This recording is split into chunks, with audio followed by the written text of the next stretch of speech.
मैंने white colour पे एक प्यारी सी डॉल ली पहले। अब मैंने इसको ड्रा करना है मार्कर कलर्स की मदद से, क्योंकि मैं मार्कर कलर्स ही ड्राइंग के लिए यूज़ करती होती हूँ।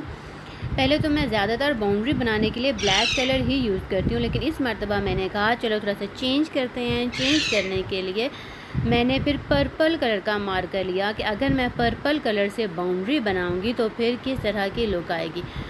जिस तरह से इसको ड्रा करना इजी था डॉल को, वैसे ही मैंने इसे मार्कर्स की मदद से जो ड्राइंग ऑलरेडी हुई थी उसके ऊपर जो मार्कर से बाउंड्रीज वगैरह दे रही हूँ, उसी तरह दे रही हूँ जिस तरह से ये डॉल बनाई जा सकती है, बनाई जाती है।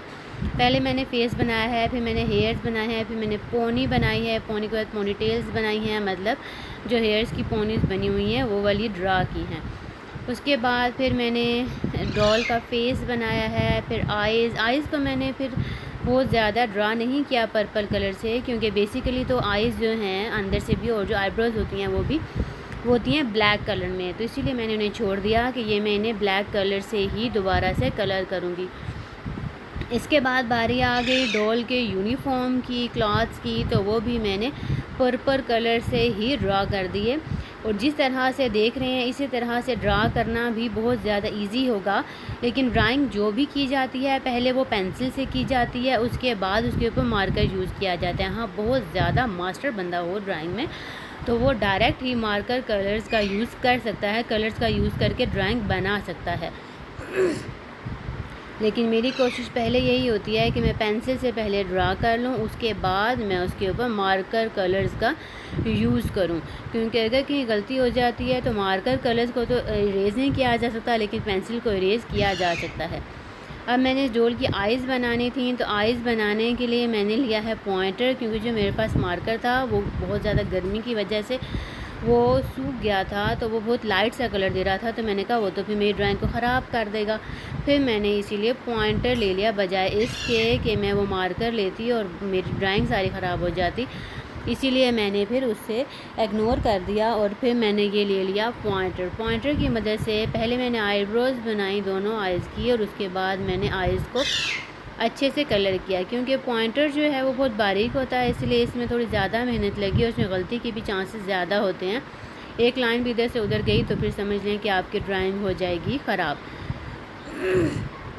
अब मैंने यहाँ पे आके सोचा कि मैं इस डॉल के जो हेयर्स हैं वो हेयर जो है वो मैं ब्राउन कलर में बनाती हूँ। तो फिर जो मैंने पर्पल कलर की बाउंड्री लगाई थी हेयर के लिए, वो मैंने दोबारा से उसे ब्राउन कलर में शिफ्ट कर दिया। और जिस तरह से मैं कलर कर रही हूँ, कि मैंने पहले भी एक ड्राइंग बनाई थी, उसमें मैंने बताया था कि जब ये मार्कर कलर्स को इस तरह से कलर के लिए यूज़ किया जाता है तो कोशिश की जाती है कि दोनों लेयर्स के दरमियान डिफरेंस जितना कम से कम हो उतनी अच्छी कलरिंग नज़र आती है। तो इसीलिए मैंने इस तरह से कलर, अच्छा मुझसे लोग पूछते हैं कि कलर इस तरह से आपने सीखा कैसे, तो ये कोई मुश्किल नहीं है, बस आप फ्री बैठे हों, जब भी आपके हाथ में पेंसिल है या कोई पेन है और एक एक्स्ट्रा पेज ले लें और बस हाथ चलाते रहें इस तरह से जैसे कलर किया जाता है। तो कलर करना इस तरह से नीट कलर करना फिर इंसान को खुद ही आ जाता है प्रैक्टिस से। तो जिनको शौक़ होता है वो तो मतलब सीख लेते हैं, और फ्री टाइम में फिर हाथ भी मतलब अगर चलता रहे तो कोई मसला नहीं है, हाथ से इंसान हाथ हिलाता रहे और साथ साथ काम बातें भी करता रहे तो इंसान जो है वो इस तरह से सीख सकता है कलर करना। इसमें कोई इतनी बड़ी वो क्या कहते हैं कि इतनी बड़ी कोई रॉकेट साइंस नहीं है, ये बहुत आसान है, बस प्रैक्टिस ही चाहिए होती है। अब मैंने एक पोनीटेल तो बना ली है, हेयर भी बना ली हैं, दूसरी रह गई है। अब इसे भी मैं ध्यान से कलर कर रही हूँ कि ये इस बाउंड्री से, जो मैंने बाउंड्री पहले लगा लिया, इस बाउंड्री से बाहर ना जाए। अच्छा, मैंने पहले बाउंड्रीज लगा लिया ताकि मुझे अंदाज़ा हो जाए कि इस बाउंड्री से बाहर नहीं जाना, क्योंकि अगर पर्पल कलर होता तो फिर साथ साथ बाउंड्री लगाने से भी गलती के चांसेस ज़्यादा होते हैं। इसीलिए पहले मैंने ब्राउन कलर की बाउंड्री लगा ली है, उसके बाद फिर मैंने उसे कलर किया। पोनीटेल जो है उसको मैंने ऑरेंज कलर दिया है। उसके बाद मैंने सोचा कि डॉल को मैं पहले वाइट ही छोड़ देती हूँ, पहले मैं इसे वाइट ही छोड़ देती हूँ। फिर मैंने कहा नहीं, अगर मैं वाइट छोड़ दूँगी तो फिर तो वो ख़ास फ़र्क ही पता नहीं चलेगा, फिर इतनी कलरफुल भी नहीं लगेगी। तो फिर मैंने कहा चलो हम फिर ऐसा करते हैं कि जो डॉल है उसे हम येलो कलर का बना देते हैं, उसे येलो कलर दे दीजिए। मैं येलो कलर करने लगी तो मैंने देखा ओहो, तो गर्मी की वजह से ये भी बहुत ज़्यादा सूख गया था, तो ये भी कहीं कहीं पे बहुत लाइट कलर दे रहा था। मैंने कोशिश तो बहुत की कि ये अच्छे से कलर हो जाए, लेकिन क्योंकि मार्कर जो है वो मसला करने लग गया था, इस वजह से काफ़ी सारी जगह पे फेस पे भी डिफरेंट कलर शो हो रहा है कि कहीं लाइट और कहीं डार्क, क्योंकि ये कलर मेरा साथ नहीं दे रहा था।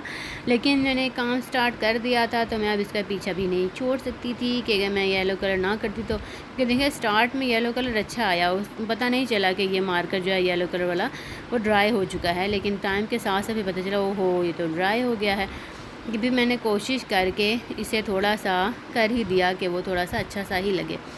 तो फेस को कलर करने के बाद फिर मैंने आर्म्स कलर किए। आर्म्स भी मैंने येलो कलर के ही किए, क्योंकि जब मैं फेस येलो कर रही थी तो फिर आर्म्स को भी मैंने वही कलर दिया।